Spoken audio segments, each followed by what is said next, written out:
Welcome to our channel. दोस्तों, drama serial का फर्क है। नेक्स्ट टर्नबल एपिसोड में आप देखने चाह रहे हैं कि सितारा को भी अब ऐसा लगता है कि सलमान उसके साथ धोखा करेगा। सलमान की बात मानकर वो सलार से अब झगड़ा तो कर चुकी है। उसे लगता है कि सलमान भी कल को सलार की बातों में आ जाएगा। सलार जो कि सितारों को हासिल करने के लिए किसी भी हद तक जा सकता है।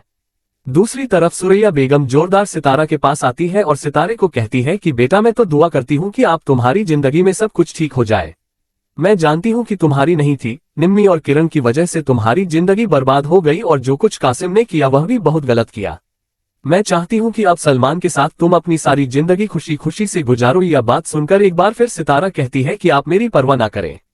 शायद आपके बेटे और आप लोगों ने मिलकर ही मेरी जिंदगी को बर्बाद किया। मैंने कासम से मोहब्बत की थी।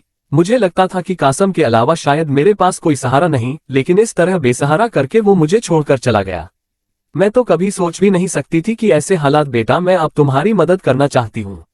मैं नहीं चाहती कि अब ऐसी वैसी कोई भी बातों में बहुत ही ज्यादा शर्मिंदा हूं। मैं कासिम की वजह से खुद भी बहुत ज्यादा परेशान थी। मैंने कभी भी नहीं सोचा था कि ऐसे हालात हो जाएंगे। आने वाले एपिसोड में अब आप ये भी देखने जा रहे हैं कि सुरैया जो कि बहुत ही ज्यादा परेशान होती है। सुरैया ने कभी भी नहीं चाहा था कि ऐसे हालात हो जाएंगे। वो अपने बेटे की वजह से एक बार फिर जब सितारा से माफी मांगती है, सितारा कहती है कि मैं उसे कभी भी माफ नहीं करूंगी। अनेबल एपिसोड में अब आप ये भी देखने चाह रहे हैं कि एक बार फिर शौकत साहब के पास आता है और शौकत साहब को कहते हैं कि आप इस तरह अपने वादे से कैसे फिर सकते हैं। आपने वादा किया था कि सितारा सिर्फ और सिर्फ मेरी है। जिस पर शौकत कहता है, मैं जानता हूं कि तुम बहुत ही अमीर इंसान हो। तुम्हारे पास बहुत दौलत होगी, लेकिन गरीब के पास इज्जत के सिवा और कुछ नहीं होता। सितारा हमारी इज्जत है और जिस तरह तुम हमें बेइज्जत कर चुके हो, इसके बाद तुम्हें क्या लगता है कि हमें तुम्हारा इंतजार करना चाहिए था? मैं नहीं चाहता कि अब सितारा के साथ कुछ भी गलत हो। मेरी जिंदगी कब तक है ये मैंने, लेकिन मैं चाहता हूं कि सितारे की जिंदगी में सब कुछ ठीक हो जाए। खुदा के लिए हम पर रहम खाओ और हमें इज्जत से जीने दो। अब हमारा मजीद तमाशा मत बनाओ और यहाँ से चले जाओ। ये बात सुनकर सलार कहता है कि मैं सितारा का भला चाहता हूँ। आप सलमान के बारे में कुछ भी नहीं जानते।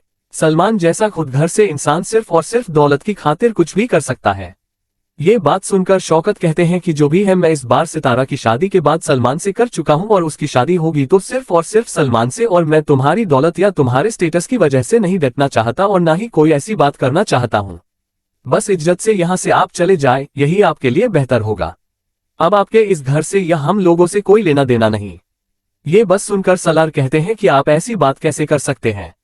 मैं आपको पहले भी बता चुका हूं कि मैं सितारा के बगैर नहीं रह सकता। मैं सितारा से मोहब्बत कर अगले ही सिनेमा एक बार फिर सितारे के पास जाता और सितारे को कहते हैं कि सच बताओ, क्या सलार को तुमने यहाँ बुलाया था? मैं क्यों बुलाऊंगी जब मेरा उससे किसी का कोई तलाक ही नहीं। शोएब, मैं पहले भी तुम्हें बता चुकी हूँ कि मैं सिर्फ सलार से किसी किस्म का कोई तलाक नहीं रखना चाहती। मैं उससे नफरत करती हूँ। शोएब तो मेरी बात पर यकीन क्यों नहीं कर रहे? मैं बता चुकी हूँ ना कि उस घटिया इंसान से मेरा अब किसी किस्म का कोई तिलक नहीं हो सकता। भला मैं उसे क्यों बुलाऊंगी? मैं तुम्हें कैसे यकीन दिलाऊं? भाई, तुम तो मेरी बात पर यकीन करो। जोएब कहता है कि जो कुछ हो चुका है, इतना सब कुछ हो जाने के बाद मैं अब तुम्हारी किसी बात पर यकीन नहीं करूंगा। मुझे क्यों ऐसा लगता है कि तुम हम सबके साथ धोखा कर रही हो। तुम सलार के साथ ही जाना चाहती हो तो चले जाओ। एक ही दफा हमें बेइज्जत कर दो, वही बेहतर है। बार बार की जिल्लत हम बर्दाश्त नहीं कर सकते।